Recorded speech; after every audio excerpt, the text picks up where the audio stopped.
Buenas tardes, yo soy Nora Pierangeli, la profesora de Microbiología y Parasitología, y esta es la clase inaugural de la asignatura del año 2024.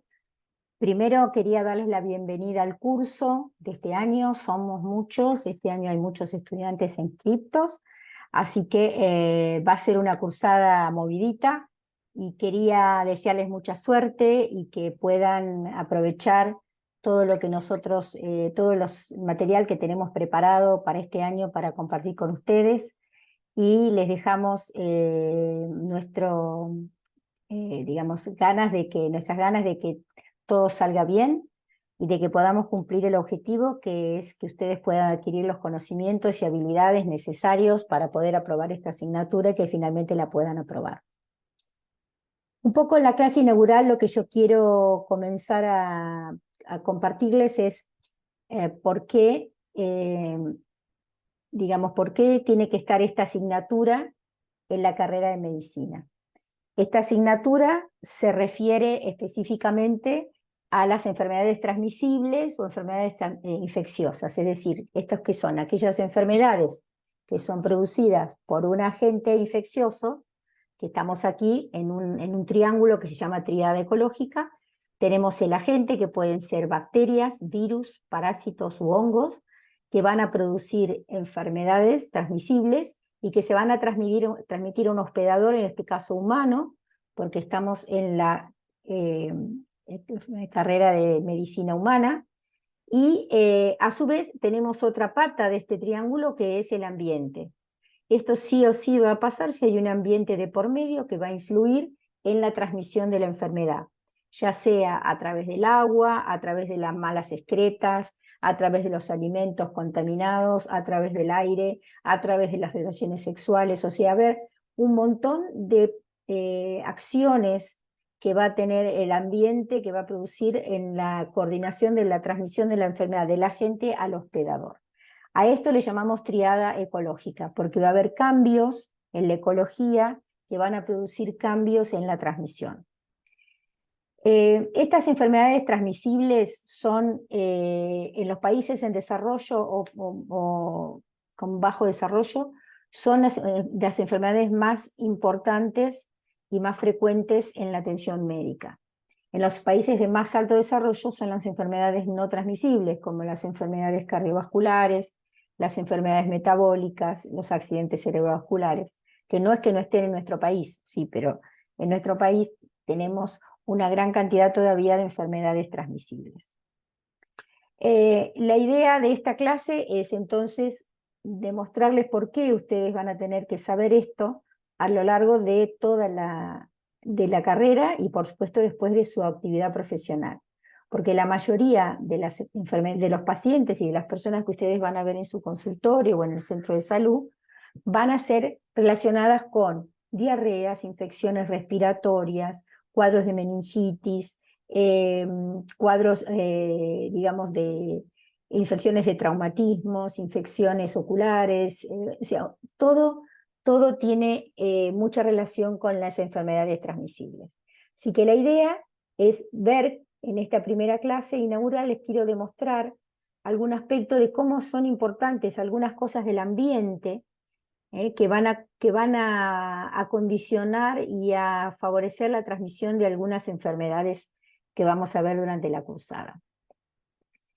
En esta diapositiva lo que les estoy mostrando es datos sacados de un informe de la Organización Panamericana de la Salud, OPS, sobre la situación de la salud en la Argentina. Situaciones de la salud en general, situaciones también socioeconómicas y ambientales. Este informe lo hace la Organización Panamericana para todas las Américas y cada país en particular. Para la Argentina, OPS yo resumí algunas de las cosas más relevantes, que son altos índices de pobreza e indigencia, que obviamente no hace falta que lo diga la OPS, lo sabemos todos. Estamos en un momento de alta pobreza y de indigencia que va en aumento, que ha ido en aumento en el último tiempo. Y que esto no es de ahora, no es nuevo, viene como algo ya establecido en nuestra sociedad, un problema que ya lleva años y que no encuentra una salida. Así que esto ha generado problemas de salud que vienen arrastrándose de hace años. Por otro lado, el 40% de la población debajo de la línea de pobreza tiene menos de 15 años. ¿Qué quiere decir? Que hay muchos niños que están en condiciones de vulnerabilidad respecto a su salud, y esto hace que no digamos, aún más grave acceder a enfermedades infecciosas durante la infancia, porque dejan secuelas, o porque a veces, bueno, pueden llevar a la muerte, o dejan secuelas desde muy jóvenes a las personas. La precarización de las condiciones laborales, esto tiene mucho que ver con lo que dice abajo, el difícil acceso a los servicios de salud. Un trabajo formal le ofrece obra social o prepaga a los pacientes, a las personas. Incluso después vamos a ver algunos datos de esto, de cómo el acceso a la salud varía en Argentina, de acuerdo a distintas provincias. Las personas que no tienen acceden únicamente al sistema de salud público, que justamente en situaciones donde hay aumento de la precarización laboral, cada vez hay más gente que concurre al hospital público a atenderse, la cantidad de médicos es la misma o baja o disminuye, y entonces se ven sobresaturados, la atención médica no es satisfactoria para estos pacientes. En los hospitales en muchas provincias, no hay en muchas provincias, municipios, es muy variable, no hay suficiente cantidad de insumos, lugares, personal, agentes de salud de todo tipo, enfermeros, camilleros, no hay condiciones de estructura, de infraestructura en los hospitales adecuados, lo que hace que estas personas que no acceden a servicios de salud puedan no recibir adecuadamente los cuidados de la salud que necesita. Luego, de los carenciados y a las personas en nivel de pobreza, el 60% no tiene red cloacal. Esto incrementa muchísimo la posibilidad de adquirir enfermedades, porque al no tener red cloacal se contamina el ambiente con la materia fecal y con las excretas de los pacientes, sigo con pacientes, son personas, las excretas de las personas, y esto hace que aumente el riesgo de transmisión de enfermedades. Porque el suelo contaminado contamina el agua, que no solamente puede ser agua de consumo, sino también agua de lavado, de los niños que juegan en los charcos de agua, en las lagunas que se arman en los barrios, lagunas de charcos de agua que juegan ahí y pueden adquirir muchas enfermedades a través de esos vehículos. El mejoramiento del nivel educativo también es otra de las observaciones de la OPS, que son importantes porque no solamente por el nivel educativo en sí, o sea, los conocimientos que puede adquirir una persona, sino también por el tema de la educación sanitaria. Es decir, una persona con carente de nivel educativo o educativo muy bajo, es difícil que pueda comprender y que tenga acceso a esa educación sanitaria que le imparten de la escuela, y obviamente en los centros de salud a través de las consultas médicas y de las reuniones de prevención que se hacen en los centros de salud, en donde le enseñan el cuidado del autocuidado de la salud y el cuidado de su familia, cómo alimentar a sus niños, qué prevenciones tiene que tener en las relaciones sexuales, cómo cuidar el agua, las excretas, los animales, si hay que desparasitarlos, si no hay que desparasitarlos. La transmisión, hay muchas enfermedades zoonóticas que son transmitidas por animales, cómo prevenir a los vectores que transmiten. En este momento hay muchísimas enfermedades transmitidas por los mosquitos. Entonces, la higiene del hogar, todas esas cosas, cómo afectan a la salud de las personas. Por eso el mejoramiento del nivel educativo hace que estas personas que no tienen un adecuado nivel educativo, no puedan acceder y no conozcan exactamente cómo deben cuidarse. Y todo esto además tiene la complejidad de que hay datos muy diferentes en distintas regiones de la Argentina. Esto no es homogéneo, hay regiones que tienen muy buena situación social y económica y de salud, y otras que tienen más o menos, y otras que tienen mala. Entonces esto hace que sea difícil para los que manejan la salud, de los ministerios y a nivel nacional, provincial, y las secretarías de salud municipales, que puedan hacer programas uniformes, sino que va a haber que ser dirigidos especialmente a cada lugar, a cada región, que va a tener que conocer perfectamente cuál es el estado de salud y cuáles son las amenazas, en este caso de enfermedades transmisibles que puede haber en una región. Para esto les traje algunos datos. Por suerte este año pude actualizar los datos porque ya tenemos el censo 2022, el último censo había sido en 2009-2010 creo, con lo cual los datos que teníamos eran absolutamente desactualizados, pero bueno, marcaban una realidad que ya existía en esos años. Ahora hubo algunos mejoramientos y otros empeoraron. En esta les quiero mostrar, hay dos tipos de información. En las dos primeras columnas tenemos la porciento de población con agua corriente y porciento de población con cloacas. Esto se refiere fundamentalmente al aspecto sanitario ambiental, donde vamos a ver en paralelo qué pasa en el país, en Capital Federal, que es la jurisdicción con mejor nivel sanitario que tenemos en el país, luego Neuquén y Río Negro, porque son las provincias que tenemos acá en la Patagonia y que está la Universidad del Comahue, y luego tres provincias del norte argentino, Chaco y Misiones del noreste y Santiago del Estero del noroeste. Vemos que la población con agua corriente a nivel país es 83,9% de la población, lo cual es bueno, pero tampoco es el 100%, y el 57% de la población tiene cloacas. Esto es realmente sorprendente que en Argentina, que es un país que tiene tantas riquezas por un lado, tenga 57%, casi la mitad de la población sin cloacas. En Capital Federal la situación es completamente distinta, tenemos prácticamente el 98% de gente con agua potable y con cloacas, fíjense qué diferencia, obviamente es toda población urbana mayormente, casi toda digamos, y en Neuquén tenemos una buena provisión de agua potable y no tan buena de cloacas. Nosotros también tenemos en la provincia de Neuquén, tenemos alguna gente que es del área rural, en donde la provisión, si bien no tienen cloacas, deben tener una adecuada eliminación de excretas a través de pozos ciegos y no con eliminación en el ambiente, que contamine el ambiente. En Río Negro, la provisión de agua es más o menos similar, pero tienen menor todavía población con cloacas. Fíjense en el norte, en las tres provincias del norte, tenemos una situación de menos del 80% de la población con agua corriente, y menos del 30% de la población con cloacas. Esto hace que esta situación de las enfermedades transmisibles por el agua, los alimentos, y por que se eliminen por materia fecal que puedan contaminar el ambiente, van a ser de alta prevalencia seguramente en estas regiones donde van a aparecer diarreas, donde pueden aparecer casos de hepatitis, o sea, de enfermedades transmisibles a través del ambiente. Y esto va a condicionar posiblemente el enfoque de la salud que hay que dar en esa región. En la otra columna tenemos las personas de 5 a 29 años que nunca han asistido a la escuela. Esto tiene que ver con la escolaridad.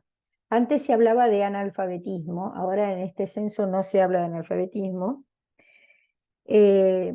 Acá vemos que se habla de personas que nunca asistieron, lo cual no quiere decir que personas que hayan asistido tengan una alfabetización completa, o sea, que sepan leer, escribir y comprensión de texto y que tengan un primario completo.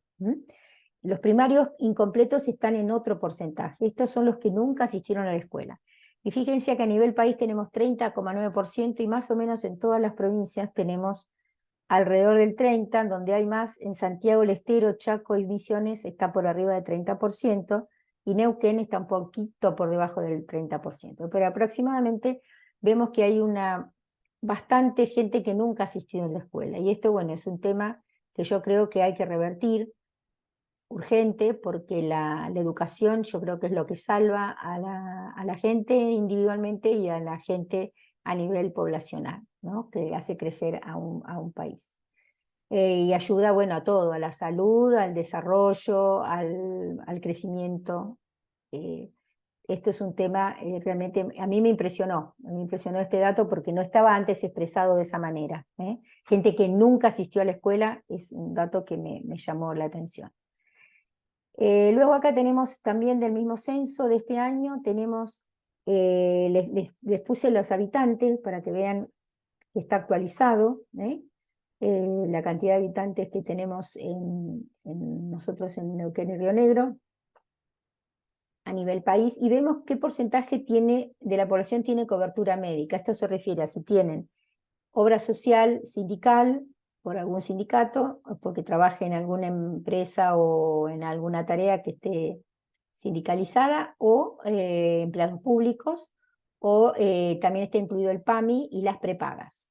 El 60,9% de la población a nivel país tiene cobertura, el resto no tiene cobertura médica.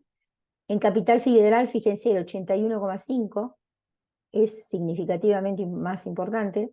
Neuquén y Río Negro están alrededor, un poquito más arriba a nivel país, y fíjense, en la zona norte tenemos 43 y 47%, menos del 50% de la población tiene acceso a cobertura médica. Fíjense que ya por un lado estas mismas 3 provincias tenían inconvenientes sanitarios en cuanto a la provisión de agua potable, en cuanto a la disposición de las excretas y luego a la cobertura médica. Es decir, otra cosa que va a impactar en esto es el clima.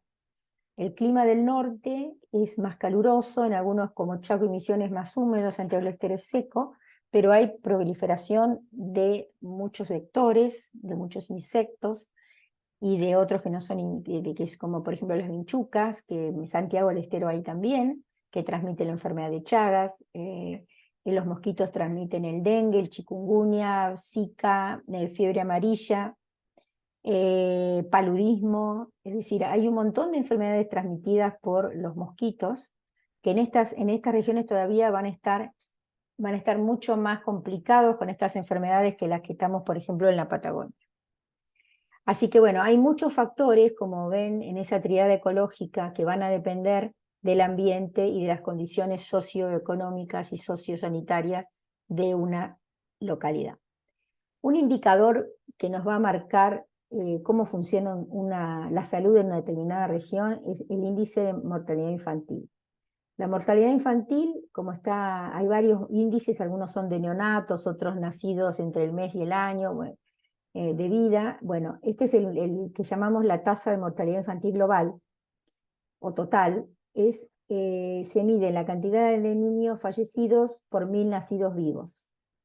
A nivel país es 8 niños por 1000 nacidos vivos, que es un número, no es un número tan bajo, es un número, digamos, que podría estar mejor en un país que ha llegado a un desarrollo de diagnóstico y de tratamiento importante, pero que bueno, se ve que no en todas las regiones es lo mismo. En Capital Federal, fíjense, es 4,6, interesantemente en Neuquén es 4,8, es un valor muy bueno. El plan de salud de Neuquén, que comenzó por allá en los años 70, los índices de mortalidad eran de más de 2 dígitos, eran casi 100 por 1000, o sea, un 10%, ¿no? Y ahora estamos en 4,8, que es realmente un logro. Muchas cosas no andan bien en el sistema de salud, pero evidentemente hay cosas que se siguen manteniendo y que siguen dando unos buenos resultados. En la provincia de Río Negro, la tasa es 8,6, es alta, es más alta que a nivel país. Chaco 9,5, Santiago del Estero 6,8 y Misiones 8,4. Fíjense que hay mucha disparidad. Al lado les estoy mostrando un mapa que es del Ministerio de Salud, donde están las tasas por 1000 nacidos vivos por departamento o por distinto departamento, y si no, distrito, o como lo llaman en cada provincia, la subdivisión territorial. Y fíjense, los más oscuros son los casos más complicados, los lugares más complicados donde las tasas llegan hasta 76,9%. Y acá nos dice que hay lugares donde no se registraron muertes infantiles, y hay tasas altas como las del departamento Rinconada en Jujuy, y Bermejo y Matacos en Formosa, con la de Jujuy de 76,9 por 1000. Es decir, fallecen muchos niños al nacer, mucha mortalidad infantil. Y los valores de Formosa entre 45,5 y 44,9, que también son altísimos. Es decir, que dentro de una misma provincia hay Fíjense que acá, bueno, justo no tenemos Jujuy ni Formosa, pero hay mucha disparidad dentro mismo de una misma provincia.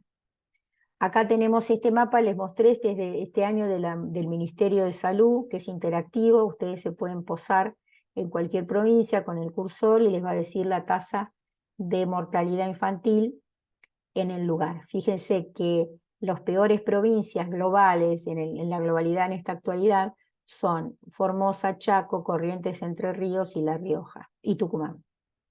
Y Neuquén, Mendoza y La Pampa están junto con Catamarca, que son las mejores. Bueno, Capital Federal siempre chiquitita no sale, pero está bueno que dentro de todo Río Negro tiene una tasa que es intermedia, pero no son los casos que estamos viendo en otras provincias del norte argentino. Otra de las cosas interesantes que les traje respecto a la mortalidad por enfermedades por causas infecciosas por 100.000 habitantes, esto es del año 99-2007, pero esto se sigue, no lo encontré este gráfico más actualizado, pero sí lo que les quiero mostrar acá no tiene que ver mucho con los años porque ven que más o menos se sostiene, sino con que en el norte del país la tasa está alrededor de 80 y en el sur que es lo verde, y en el sur del país estamos por debajo de 60. Es decir, que hay un 20%, digamos, de diferencia, 20 por 100.000, perdón, de diferencia en la cantidad. Y esto mucho tiene que ver con qué tipo de enfermedades y qué ambiente, cómo influye el ambiente en el norte para, tanto en el NOA como en el noroeste como en el noreste, para que haya mucha mortalidad por causas infecciosas, asociadas a causas infecciosas.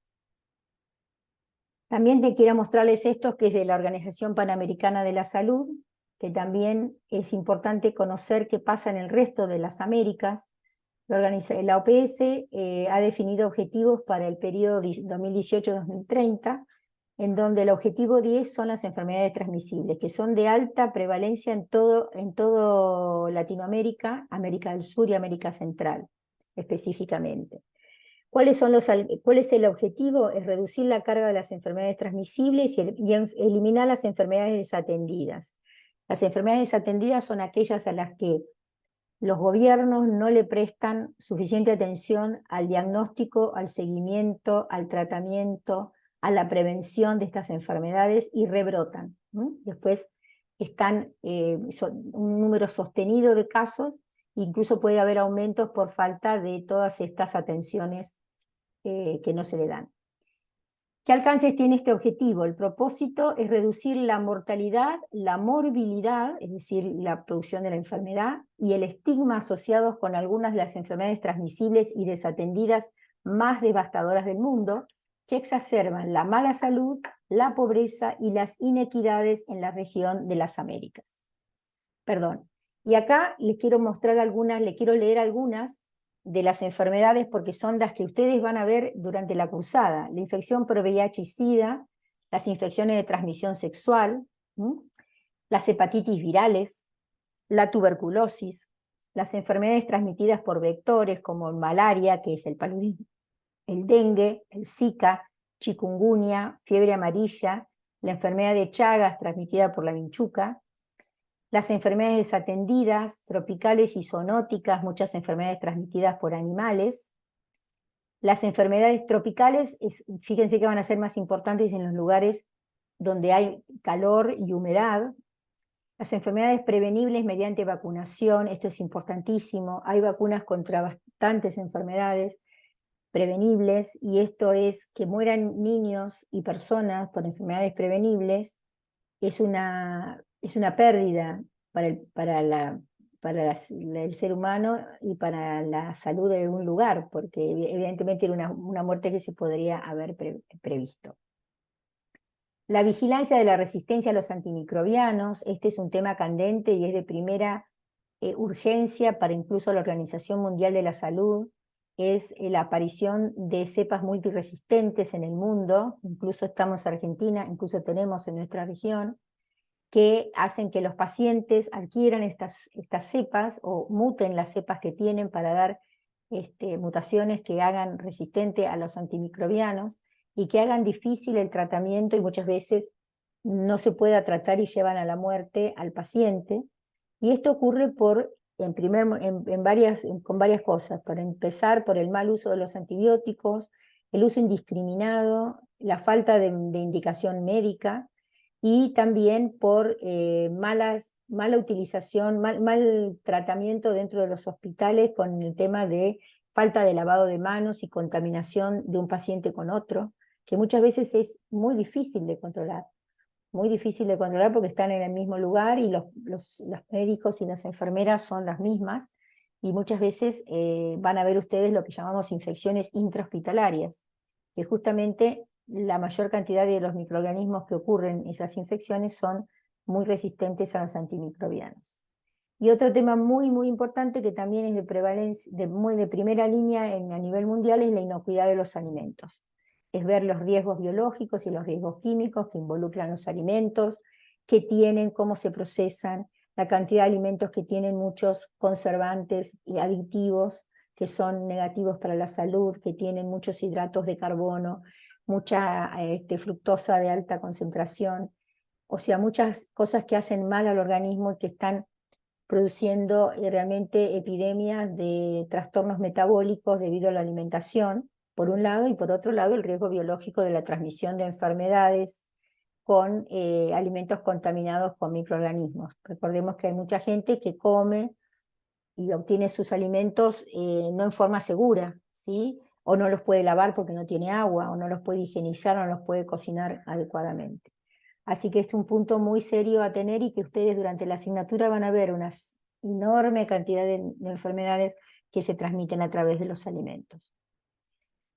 La tríada ecológica que vimos al principio, vamos a ver que tenemos un agente y reservorio contagiante, que ya puede ser el agente biológico, que ya vimos que pueden ser estas bacterias, virus, parásitos y hongos, y el reservorio, que puede ser humano, que puede ser contagio entre humanos y animales, o entre el humano y el inanimado, que sería a través del ambiente, que pueda tener un microorganismo que se adquiere, por ejemplo, a través de algo inanimado como el agua.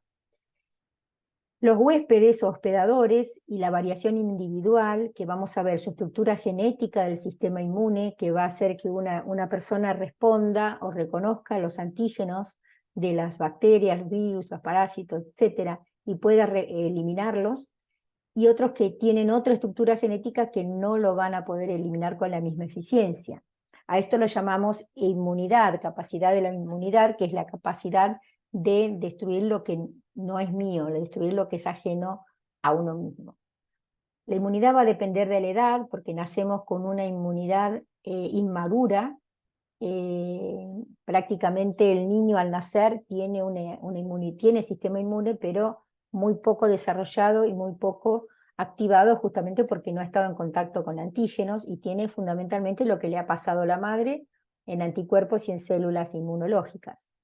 La nutrición, que hace que el buen desarrollo del sistema inmune tenga que ver con un adecuado estado nutricional, y eso, bueno, mucho tiene que ver con todo lo que vimos antes de los parámetros socioeconómicos y sanitarios. La protección de las vacunas, si estamos en una habitación y tenemos 20 personas vacunadas y 20 no, y entra el virus para el cual estábamos vacunados, las personas vacunadas difícilmente se contagien y las personas no vacunadas van a tener más susceptibilidad de adquirir la enfermedad. Entonces, la protección por vacunas es importante porque esas personas que se contagiaron no vacunadas van a seguir transmitiendo la enfermedad a otras personas y van a producir deterioro de la salud de esas personas, incluso en algunos casos la muerte, si ese tipo de enfermedad así lo lleva. El ambiente. Bueno, en el ambiente tenemos que ver los mecanismos de transmisión, que ya hablamos algo, si es a través de las infecciones respiratorias, gastrointestinales, con la comida, con el agua. Si el agua, las excretas están mal eliminadas, va a contaminar las fuentes, puede contaminar los alimentos, las verduras, los cultivos, puede contaminar el agua. La vía de infección, que puede ser a través de animales, contacto directo con animales o excretas de animales, a través de vectores, a través de relaciones sexuales. La probabilidad de contagio tiene que ver con el hacinamiento, o sea, la cercanía de una persona a otra, o con los animales. Es distinto a una persona que vive aislada, por ejemplo en el campo, una casa cada 1000 metros, y acá tenemos gente que vive en una misma casa, varias familias, una por habitación.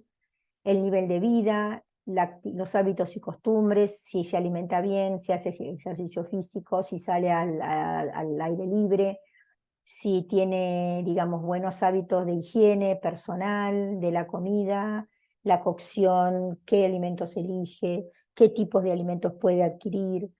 Y después la terapia, asistencia médica. Y terapia serían tratamientos, y la asistencia yo hablaría no solo de terapia, sino hablaría de la posibilidad de educación sanitaria y de prevención también de las enfermedades. Y en enfermedades emergentes, que acá lo habíamos visto como que había enfermedades que podían, eh, producir brotes de enfermedades o aparición de enfermedades que estaban dormidas.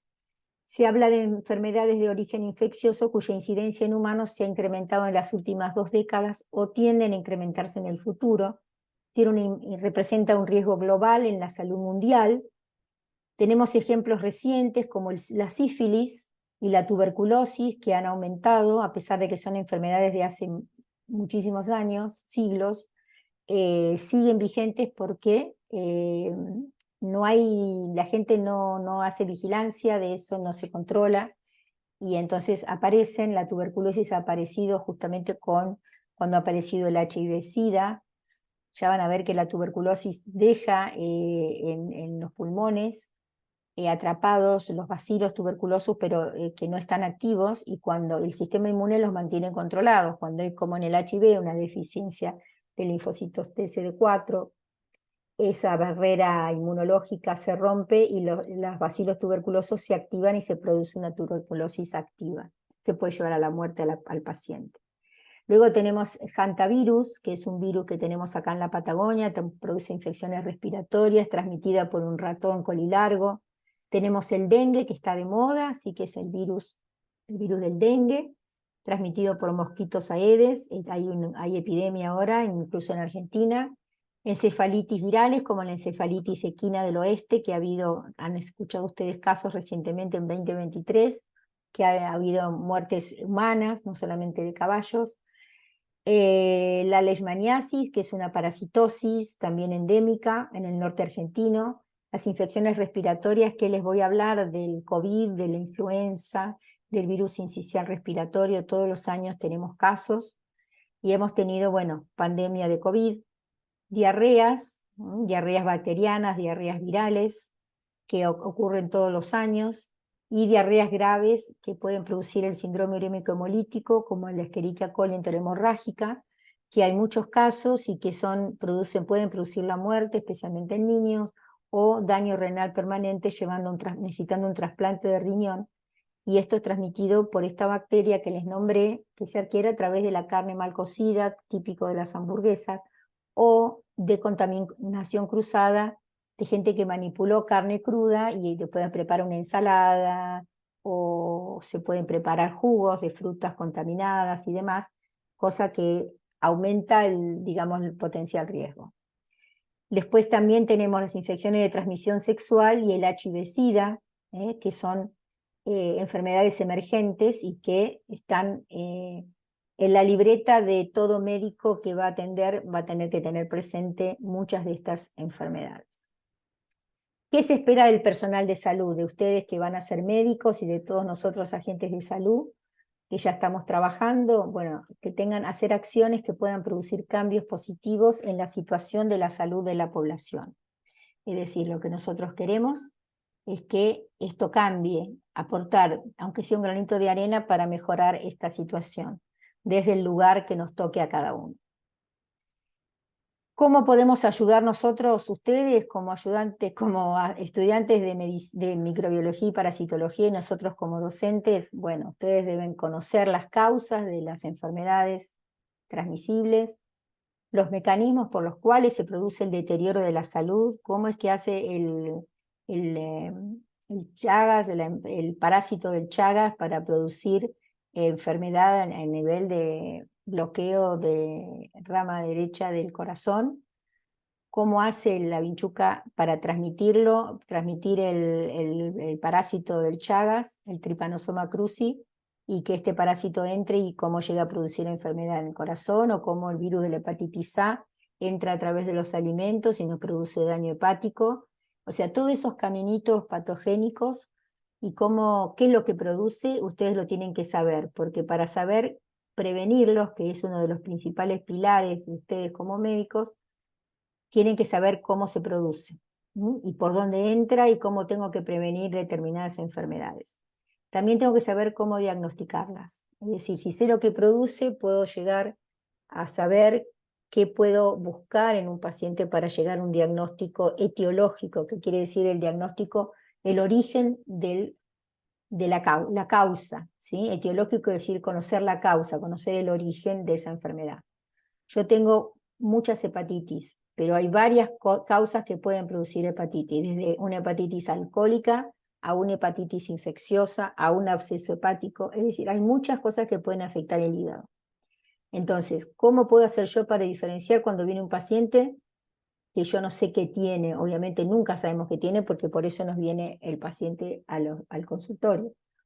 Entonces, ahí es donde tenemos que poder identificar la causa y diagnosticarla. Y luego, cómo tratarla. Este es el único punto que nosotros no vamos a ver en la materia, porque ustedes tienen que primero saber semiología, o sea, clínica 1, clínica 2, farmacología, en donde van a completar todo el ciclo de cómo van a tratar estas enfermedades, ¿sí? Pero sí vamos a conocer el fundamento, por ejemplo, de los antimicrobianos y de algunos antivirales, para que ustedes puedan después aplicarlos en materias que van a venir más adelante. Para aprender todas estas cosas vamos a dividimos la asignatura en 5 áreas: inmunología, que es transversal, vamos a estudiar el sistema inmune, específicamente cómo defiende al ser humano de las enfermedades, de las infecciones. Específicamente vamos a ver eso transversalmente, y luego en cada módulo, bacteriología, virología, parasitología y micología, en cada bloque, vamos a ver cómo el sistema inmune específicamente va a atacar a las bacterias, a los virus, parásitos y hongos, porque cada uno tiene una estructura distinta. No es lo mismo atacar un virus, que es subcelular, atacar un parásito como la tenia, que puede llegar a 1000 metros. Entonces el sistema inmune va a tener herramientas distintas para atacar a cada uno de estos bloques, de estos tipos de agentes infecciosos. Nosotros vamos a tener dividido en 5 comisiones, que son las que podemos tener. Vamos a tener una carga horaria semanal de 5 horas por 32 semanas, aunque ustedes van a tener menos semanas, porque algunas son semanas de examen, entre el parcial y el recuperatorio. Y vamos a dividirla en clases teóricas 2 horas, que son no obligatorias y son no presenciales. Dejamos los teóricos en la PEDCO, así que ustedes los pueden ver en forma sincrónica, grabados, como van a ver, como están viendo esta clase. De todos los temas, que hay un listado que está en el módulo 0, en el programa de la asignatura, donde van a tener los nombres de los teóricos, y ahí van a ver que eso se relaciona con los seminarios. Lo hacemos en forma paralela, a veces se nos desfasa un poco porque hay más teóricos que clases de los seminarios, pero bueno, tratamos de que cada vez que empiece un bloque temático grande, que tengan los teóricos comiencen juntamente con eso. Luego tenemos las clases obligatorias, que son 2 veces 1 hora y media, o sea 3 horas semanales presenciales, y los trabajos prácticos están incluidos en esas 3 horas, que vamos a hacer ahí, ver los módulos, que ustedes los van a ver en su casa primero, tienen actividades, la idea es que ustedes vengan con eso leído, y que puedan aprovechar en esa hora y media, porque no van a poder ver todo el módulo en 1 hora y media. Entonces, lo que vamos a hacer es ver las dudas, ver sobre todo los casos clínicos y la integración con los teóricos. Los trabajos prácticos del laboratorio tienen 9, 2 de ellos son laboratorio de simulación, que es muy interesante. Siempre los alumnos quedan muy contentos con esta actividad. Es algo lindo que ustedes lo aprendan ahora porque después tienen simulación en el ciclo clínico, entonces ya van a poder manejar estos muñecos, van a ver cómo poder, no se van a asustar de qué es lo que están haciendo, sino que ya van a estar bastante acostumbrados a esto. Para finalizar la cursada vamos a hacer una actividad de integración que la hemos ido modificando a lo largo de la historia de la cátedra. Desde el año pasado estamos haciendo integración por sistemas. La idea es, por ejemplo, que ustedes vean del sistema nervioso central, los virus, bacterias, parásitos y hongos que producen eso, pero de forma, solamente no es todo profundizado, eso que ya lo vieron, sino, digamos, organizar en su cabeza por sistema qué tipos de bacterias, qué tipos de agentes infecciosos van a afectar esos órganos. Y cómo podría diferenciarlo entre un virus y una bacteria. Esa es la idea, y se va a presentar en forma de póster. O sea, va a ser un trabajo colaborativo en grupo, lo presentan en forma de póster y se va a evaluar. Esto van a ver ustedes en el módulo 0 cómo está explicado la evaluación y toda la recuperación, los recuperatorios. Durante la cursada van a tener 2 parciales, esto se divide con la materia es anual, así que a mitad de año van a tener en junio más o menos el primer parcial y su recuperatorio, luego vienen las vacaciones, y retomamos en agosto, o sea que ahí tienen bastante tiempo.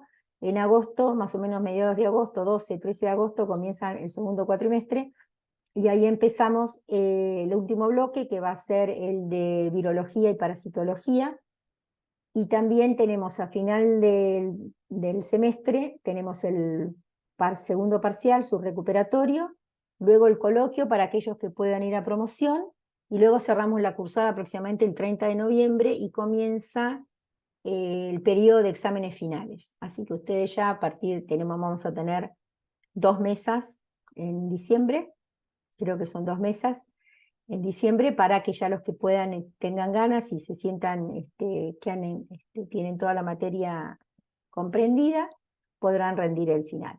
Bueno, la idea es que puedan aprovechar la cursada. Estamos para consultas a través personales y a través de PERCO. Se pueden comunicar con su docente, seguramente van a armar chats en cada comisión, de manera de tener un contacto fluido con el docente, y bueno, ustedes pueden llegar a nosotras, tanto a mí como a los jefes de trabajos prácticos, que son Lorena y Andrés Gallardo, Lorena Lazzarini y Andrés Gallardo. Pueden también llegar para consultas o lo que ustedes necesiten. Bueno, nos vemos en la próxima. Seguimos, lo que siguen son los teóricos de inmunología, que también los di yo. Así que bueno, cualquier duda, todavía no van a empezar con inmuno próximamente, pero es como para que vayan leyendo. No se asusten porque en el módulo 2 está explicado también todo lo que yo doy, pero bueno, la idea es que lo escuchen, no solamente que lo lean. Bueno, un gusto y nos vemos próximamente. Hasta la próxima.